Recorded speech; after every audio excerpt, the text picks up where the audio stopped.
Betel Nuts. Chapter 1 of the book, Betel Nuts and Other Stories by Simeon G. Silverio, Jr. Don't be noisy. Grandpa might notice us, Simeon told his cousins Ray and Pablo. It was 1955 and they were all 8 years old. They were climbing the tamarind tree in front of their grandparents' house on Pepin Street in Sampaloc, Manila, Philippines. Simeon was about to grab a fruit off the branch when a stone flew by his hand. It was their grandfather, Grandpa Ambo, shooting at them with his slingshot. He scampered down as he warned his cousins, "Hurry, he's hitting." Pablo, who was climbing below him, fell to the ground. Ray, in his haste, stepped on Simeon's head. As soon as his feet hit the ground, Simeon ran away as fast as he could. Ray was behind him while Pablo, who was chubby and heavy, managed to stagger up and followed them. "Ouch!" wailed Pablo. A stone from the slingshot hit his buttock. He was crying as he crossed the street and went inside their house. Their grandfather, Ambo, had warned all his grandchildren, who lived with their families across the street, not to climb the tamarind tree.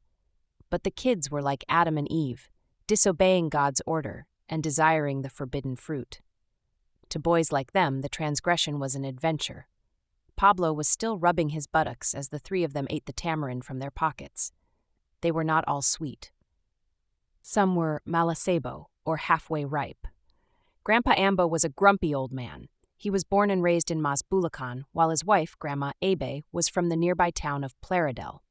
The two raised their family first in San Miguel, Manila, then along the shores of Paranaque, and finally in Pepin, Sampaloc, Manila.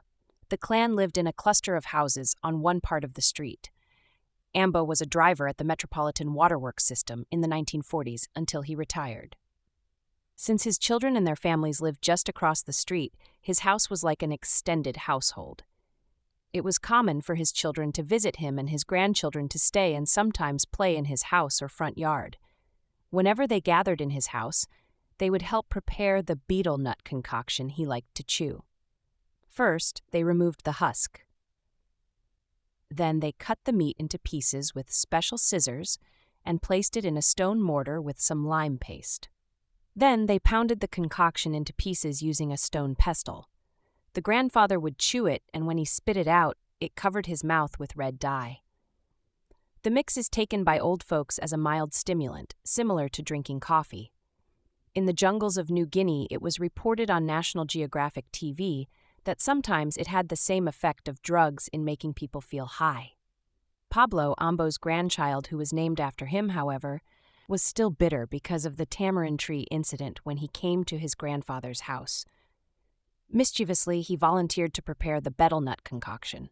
But when everyone was not looking except for Simeon, he put a hot native pepper called siling labuyo in the mix. Simeon tried to stop him, but it was too late. "You'll be caught," Simeon warned Pablo. But his cousin was more clever than he seemed. Pablo wrapped his mix in a piece of paper and waited for the right time to put it with the mixes the others had prepared. The next day, their grandfather picked up the mix, put it in his mouth, and wailed in disgust. It was so hot it burned his tongue. No matter how much water he consumed, the burning sensation remained. By that time, Pablo was safely ensconced in their house, way beyond suspicion.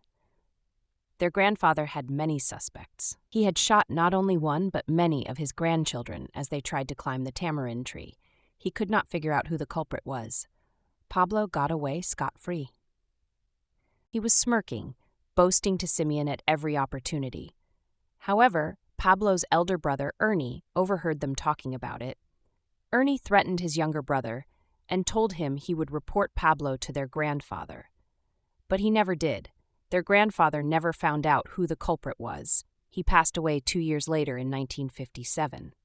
In 1981, Ernie, at the age of 32, was shot and killed by an unknown assailant. His murder remained unsolved. 5 years later, at age of 35, Pablo succumbed to a long illness. For the past 30 years since then, the case of the siling labuyo in their grandfather's betel nut concoction had become a well-kept secret known only to a single soul. But not anymore. And that closes the book on this matter. Subscribe to this channel to listen to more enjoyable stories like this. This is episode 1 of the YouTube channel, Our Life and Times. Betel Nuts and Other Stories is published by Papyrus Books with email address papyrusbooks@yahoo.com. To order a copy of the book, go to Amazon.com and enter the name of the author, Simeon Silverio, in the browser.